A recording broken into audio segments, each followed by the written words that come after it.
আজকে আমরা scary town Hindi চ্যানেলের একটা দারুণ জনপ্রিয় ভৌতিক গল্পের একেবারে ভেতরে ঢুকব। মানে গল্পটার আগা গোড়া ব্যবচ্ছেদ করে দেখব ঠিক কি কি ব্যাপার ছিল এর মধ্যে। চলুন শুরুই করা যাক গল্পের এই হাড় হিম করা লাইনটা দিয়ে। ভাবুন তো একবার, এই একটা লাইনেই কিন্তু পুরো গল্পের করুণ পরিণতির একটা আভাস পাওয়া যায়, একটা থমথমে পরিবেশ তৈরি হয়ে যায়। গল্পের প্লটটা কিন্তু খুব চেনা, তাই না? একটা ভৌতিক গেস্ট হাউসে ছুটি কাটাতে যাওয়া, একটা ভিজা বোর্ড নিয়ে খেলা, এর থেকে খারাপ আর কী বা হতে পারে বলুন?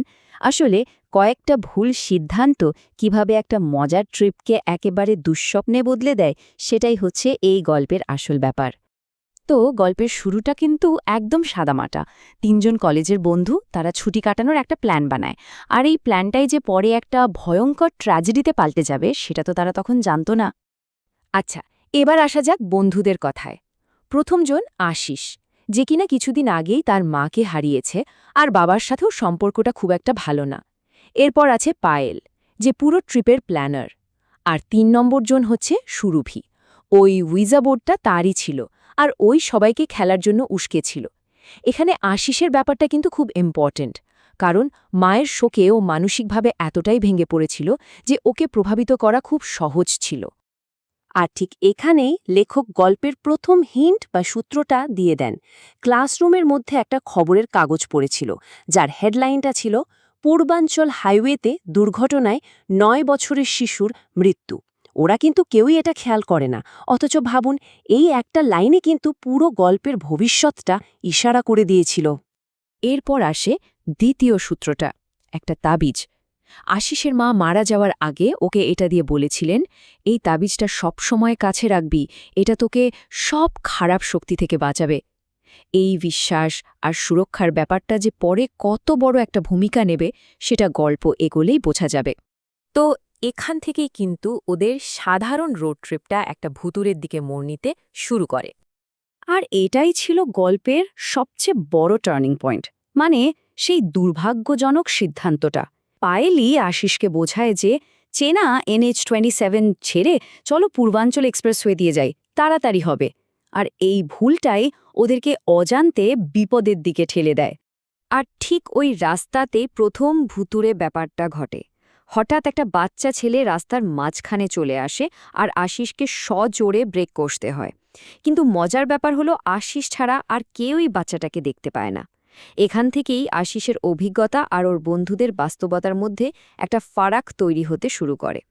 আচ্ছা, এবার আমরা গল্পের সেই অংশে চলে এসেছি যেখানে শোক আর ভুল ধারণা মিলেমিশে একটা মারাত্মক ভুল বোঝাবুঝি তৈরি করে।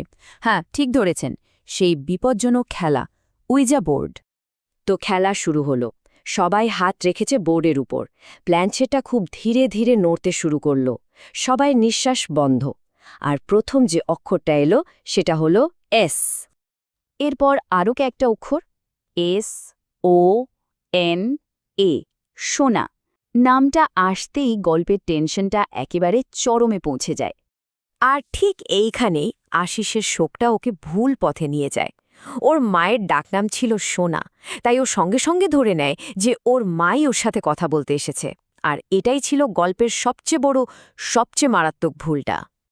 এরপর বোর্ড থেকে আরও কিছু শব্দ আসে, বাছুয়া, টেম্পল, ব্রেক। শোকাহত আশিস এগুলো সব ভুল মানে করে। ও ভাবে ওর মা ওকে বলছে যে বাছুয়া নামের কোনো একটা খারাপ শক্তি আছে, আর সেটা থেকে বাঁচতে হলে কাছের মন্দিরে গিয়ে একটা অভিশাপ ভাঙতে হবে। আর এই ভুল ব্যাখ্যার ফল যা হওয়ার তাই হল। ওরা নিজেরাই নিজেদের বিপদ ডেকে আনল।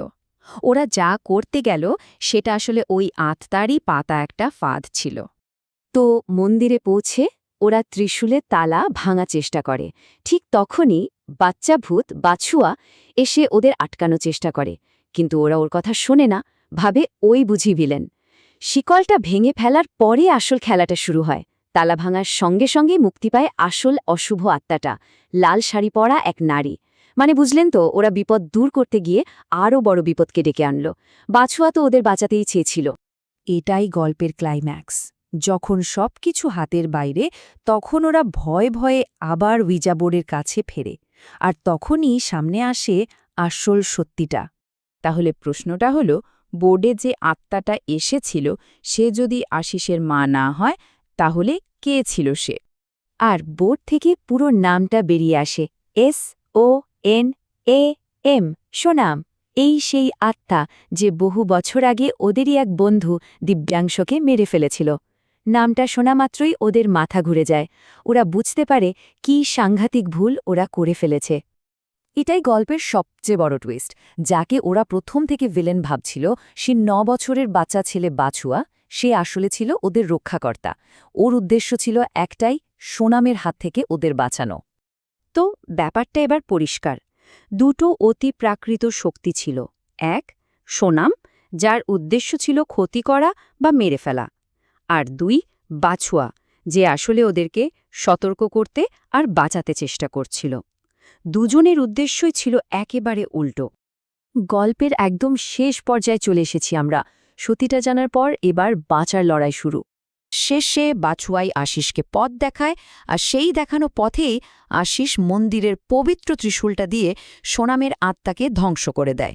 সোনামের শরীরটা ছাই হয়ে যায়। আর সবশেষে বাছুয়া একটা হালকা হাসি দিয়ে মিলিয়ে যায়। এখানে গল্পটা একটা প্রশ্ন রেখে যায় আমাদের জন্য।